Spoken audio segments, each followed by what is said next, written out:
ನಮ್ಮ ಹಳೆ ಕಾಲದ ತಿಂಡಿ ನೋಡಿ, ಕಡಲೆ ಬಜ್ಜಿ ಹೀಗೆ ಮಾಡುವುದಂತ ನೋಡುವ.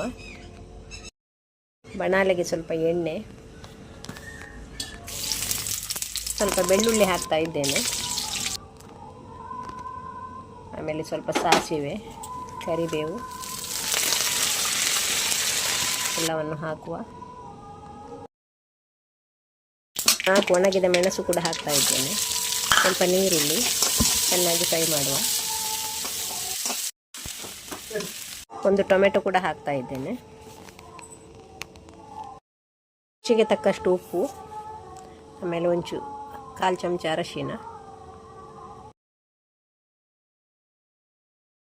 ಆಮೇಲೆ ಮನೆಯಲ್ಲೇ ಮಾಡಿದ ಚಿಕನ್ ಮಸಾಲ ಕೂಡ ಹಾಕ್ತಾ ಇದ್ದೇನೆ.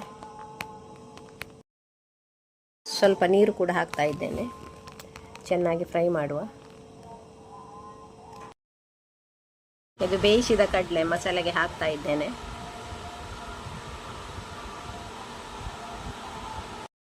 ಚೆನ್ನಾಗಿ ಮಿಕ್ಸ್ ಮಾಡುವ. ಮುಂಚೆ ಎಲ್ಲ ಬೆಳಿಗ್ಗೆ ತಿಂಡಿಗೆ ಇದೇ ತಿಂಡಿ ಮಾಡಿ ತಿಂತಾ ಇದ್ದೆವು ನಾವು.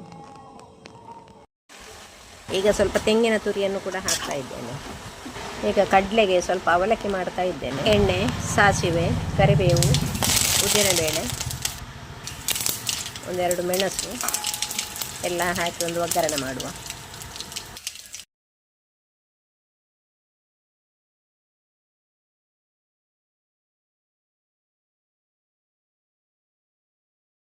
ಒಗ್ಗರಣೆಗೆ ಸ್ವಲ್ಪ ತೆಂಗಿನ ತುರಿ ಹಾಕ್ತಾ ಇದ್ದೇನೆ.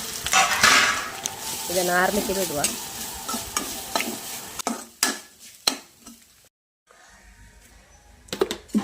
ಸ್ವಲ್ಪ ಉಪ್ಪು, ಆಮೇಲೆ ಸ್ವಲ್ಪ ಸಕ್ಕರೆ,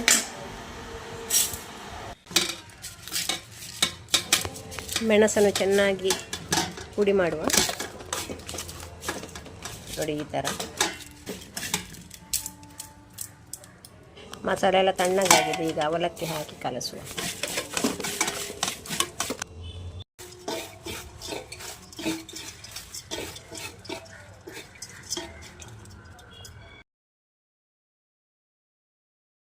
ಈಗ ನೋಡಿ ರುಚಿಕರವಾದ ಕಡಲೆ ಬಜ್ಜಿ ರೆಡಿ ಆಯಿತು.